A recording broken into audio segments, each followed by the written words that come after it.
Bapak Ibu yang dikasihi Tuhan, kita mau bersama-sama memuji dan menyembah Tuhan lagi. Mari persiapkan hati kita, waktu kita yang terbaik buat Tuhan. Mari kita bersama-sama berdoa. Tuhan, terima kasih untuk hari ini. Kami menyadari Tuhan bahwa Engkau sungguh terlalu baik buat kami Tuhan. Bahkan apa yang sudah Tuhan lakukan dalam hidup kami sungguh terlalu banyak Tuhan. Dan biarlah Tuhan pagi hari ini kami boleh menyembah-Mu dengan segenap hati kami, dengan segenap jiwa kami, dengan segenap kekuatan kami Tuhan. Kami mau menyembah-Mu dengan sungguh-sungguh Tuhan. Biarlah Tuhan hadirat-Mu dinyatakan dan kuasa-Mu terjadi atas setiap kami yang hari ini menyembah. Biar yang sakit boleh disembuhkan, yang lemah boleh dibangkitkan, yang berbeban berat diberikan kekuatan dan kelegaan. Terima kasih Tuhan Yesus. Mari kita mau sama sembah Tuhan. Kita mau memuji-muji Dia. Haleluya. Yeah. Amin.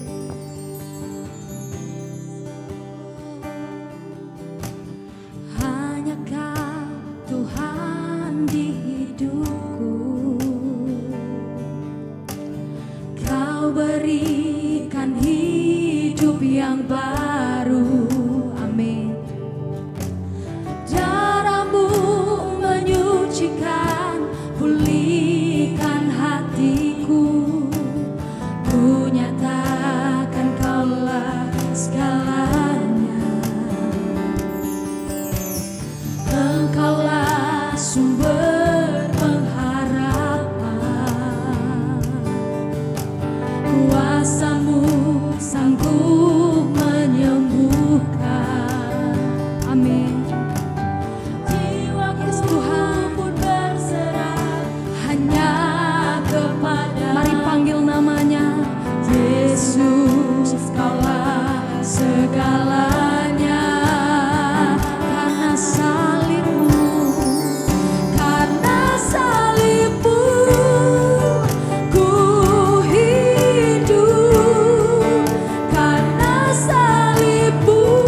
Karena kebaikan-Mu Tuhan, karena karya salib-Mu Tuhan, kami hidup sampai hari ini Tuhan. Kami menang karena Engkau Tuhan. Biarlah Tuhan kami menyadari kebaikan-Mu.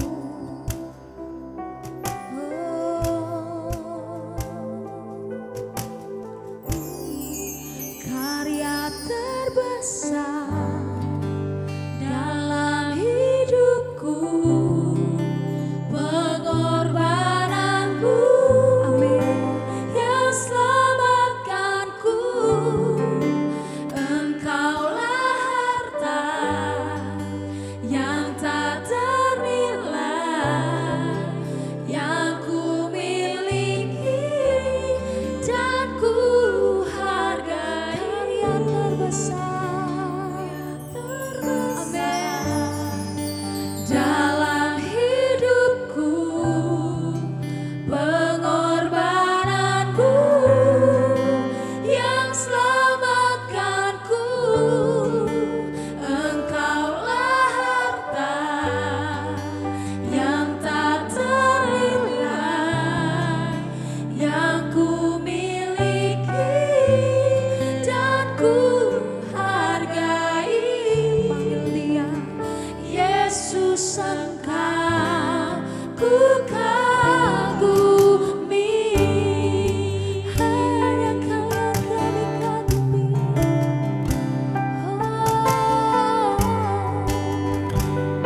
Mari katakan kasih yang terbesar, kasih yang terindah, hatimu Tuhan, hati yang mulia. Hanya ku temukan di dalam-Mu, Yesusku, Yesusku. Biar pujian dari hati kami mengalir, pujian dari hatiku selalu, selalu di setiap waktuku. Tiada pernah berubah kasih-Mu. Karya terbesar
Yesaya pasal 34. Hukuman atas bangsa-bangsa termasuk Edom.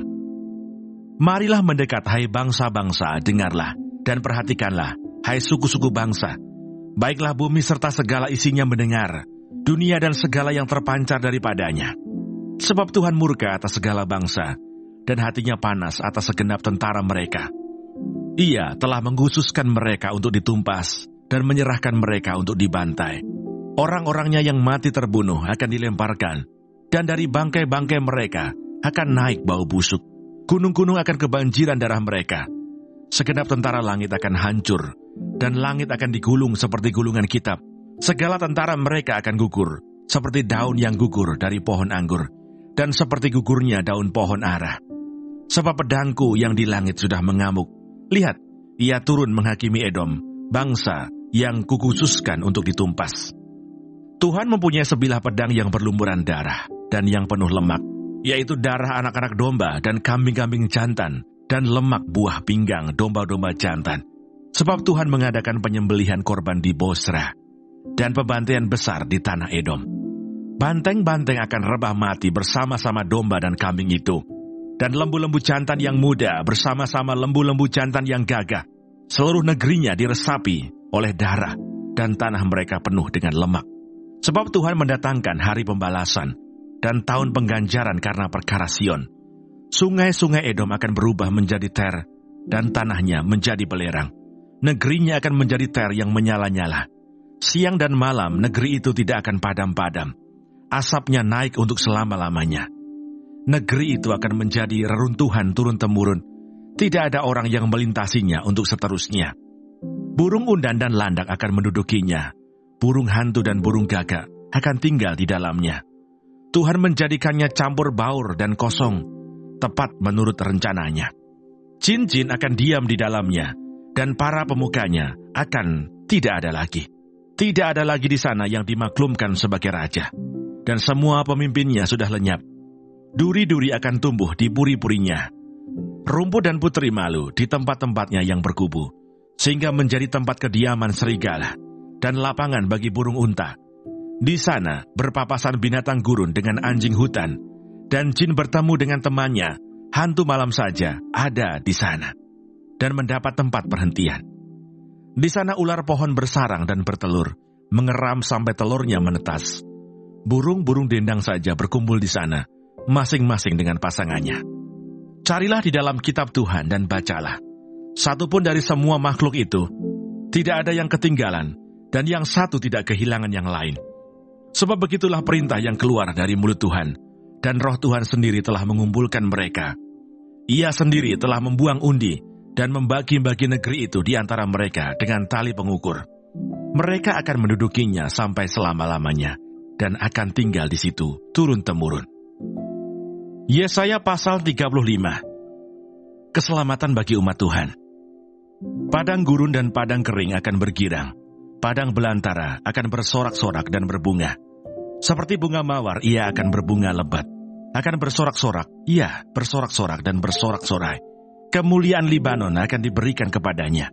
Semarak Karmel dan Saron. Mereka itu akan melihat kemuliaan Tuhan, semarak Allah kita. Kuatkanlah tangan yang lemah lesu, dan teguhkanlah lutut yang goyah. Katakanlah kepada orang-orang yang tawar hati, kuatkanlah hati, janganlah takut. Lihatlah, Allahmu akan datang dengan pembalasan dan dengan ganjaran Allah. Ia sendiri datang menyelamatkan kamu. Pada waktu itu mata orang-orang buta akan dicelikkan, dan telinga orang-orang tuli akan dibuka. Pada waktu itu orang lumpuh akan melompat seperti rusa, dan mulut orang bisu akan bersorak-sorai. Sebab mata air memancar di padang gurun, dan sungai di padang belantara. Tanah pasir yang hangat akan menjadi kolam, dan tanah kersang menjadi sumber-sumber air. Di tempat serigala berbaring, akan tumbuh tebu dan pandan. Di situ akan ada jalan raya yang akan disebutkan Jalan Kudus. Orang yang tidak tahir tidak akan melintasinya, dan orang-orang pandir tidak akan mengembara di atasnya. Di situ tidak akan ada singa, binatang buas tidak akan menjalaninya, dan tidak akan terdapat di sana. Orang-orang yang diselamatkan akan berjalan di situ, dan orang-orang yang dibebaskan Tuhan akan pulang dan masuk ke Sion dengan bersorak-sorai. Sedang sukacita abadi meliputi mereka. Kegirangan dan sukacita akan memenuhi mereka. Kedukaan dan keluh kesah akan menjauh. Yesaya pasal 36. Yesaya dalam zaman Raja Hizkia. Yerusalem dikepung oleh Sanherib. Maka dalam tahun ke-14 zaman Raja Hizkia, majulah Sanherib Raja Asyur, menyerang segala kota berkubu negeri Yehuda, lalu merebutnya. Raja Asyur mengutus juru minuman agung dari Lakis ke Yerusalem kepada Raja Hizkia, disertai suatu tentara yang besar. Ia mengambil tempat dekat saluran kolam atas di jalan raya pada padang tukang penatu. Keluarlah mendapatkan dia, Eliakim bin Hilkia, kepala istana, dan Sebna, panitera negara, serta Yoah bin Asaf, bendahara negara. Lalu berkatalah juru minuman agung kepada mereka, "Baiklah, katakan kepada Hizkia, beginilah kata Raja Agung, Raja Asyur, kepercayaan macam apakah yang kau pegang ini? Kau kira bahwa hanya ucapan bibir saja dapat merupakan bencana dan kekuatan untuk perang? Sekarang kepada siapa engkau berharap? Maka engkau memberontak terhadap aku. Sesungguhnya, engkau berharap kepada tongkat bambu yang patah terkulai itu, yaitu Mesir, yang akan menusuk dan menembus tangan orang yang bertopang kepadanya. Begitulah keadaan Firaun Raja Mesir bagi semua orang yang berharap kepadanya. Dan apabila engkau berkata kepadaku, kami berharap kepada Tuhan Allah kami, bukankah dia itu yang bukit-bukit pengorbanannya dan mesbah-mesbahnya telah dijauhkan oleh Hizkia sambil berkata kepada Yehuda dan Yerusalem, di depan mesbah inilah kamu harus sujud menyembah. Maka sekarang baiklah bertaruh dengan tuanku Raja Asyur. Aku akan memberikan 2.000 ekor kuda kepadamu, jika engkau sanggup memberikan dari pihakmu orang-orang yang mengendarainya. Bagaimanakah mungkin engkau memukul mundur satu orang perwira tuanku yang paling kecil? Padahal engkau berharap kepada Mesir dalam hal kereta dan orang-orang berkuda. Sekarang pun adakah di luar kehendak Tuhan aku maju melawan negeri ini untuk memusnahkannya? Tuhan telah berfirman kepadaku, majulah menyerang negeri itu dan musnahkanlah itu. Lalu berkatalah Eliakim, Sebna, dan Yoah kepada juru minuman agung, silakan berbicara dalam bahasa Aram kepada hamba-hambamu ini, sebab kami mengerti. Tetapi janganlah berbicara dengan kami dalam bahasa Yehuda, sambil didengar oleh rakyat yang ada di atas tembok. Tetapi juru minuman agung berkata, adakah tuanku mengutus aku untuk mengucapkan perkataan-perkataan ini hanya kepada tuanmu dan kepadamu saja? Bukankah juga kepada orang-orang yang duduk di atas tembok, yang memakan tahinya dan meminum air kencingnya bersama-sama dengan kamu? Kemudian berdirilah juru minuman agung dan berserulah ia dengan suara nyaring dalam bahasa Yehuda. Ia berkata, dengarlah perkataan Raja Agung Raja Asyur. Beginilah kata Raja, janganlah Hizkia memperdayakan kamu, sebab ia tidak sanggup melepaskan kamu. Janganlah Hizkia mengajak kamu berharap kepada Tuhan dengan mengatakan, tentulah Tuhan akan melepaskan kita. Kota ini tidak akan diserahkan ke dalam tangan Raja Asyur. Janganlah dengarkan Hizkia, sebab beginilah kata Raja Asyur, adakanlah perjanjian penyerahan dengan aku, dan datanglah keluar kepadaku. Maka setiap orang daripadamu akan makan dari pohon anggurnya, dan dari pohon aranya, serta minum dari sumurnya, sampai aku datang dan membawa kamu ke suatu negeri seperti negerimu, suatu negeri yang bergandum dan berair anggur, suatu negeri yang berroti dan berkebun anggur. Jangan sampai Hizkia membujuk kamu dengan mengatakan, Tuhan akan melepaskan kita.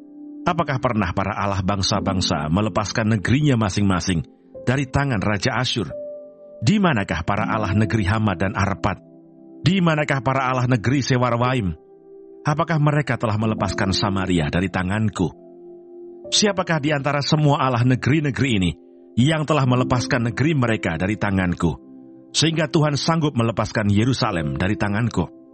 Tetapi orang berdiam diri dan tidak menjawab dia sepatah kata pun. Sebab ada perintah raja bunyinya, jangan kamu menjawab dia. Kemudian pergilah Eliakim bin Hilkia, kepala istana, dan Sebna, panitera negara, dan Yoah bin Asaf, bendahara negara, menghadap Hizkia dengan pakaian yang dikoyakkan, lalu memberitahukan kepada raja perkataan juru minuman agung. Kami mengucap syukur untuk firman-Mu, biar Tuhan Kau mengurapi setiap kami, Tuhan menumbuhkan hikmat dalam hidup kami, biar firman-Mu terus menguatkan kami. Tuhan berikan kami kekuatan dan kami menjalani hari ini. Kami percaya Engkau Allah yang terus memberikan kami kesehatan, berikan kami kekuatan. Terima kasih Tuhan.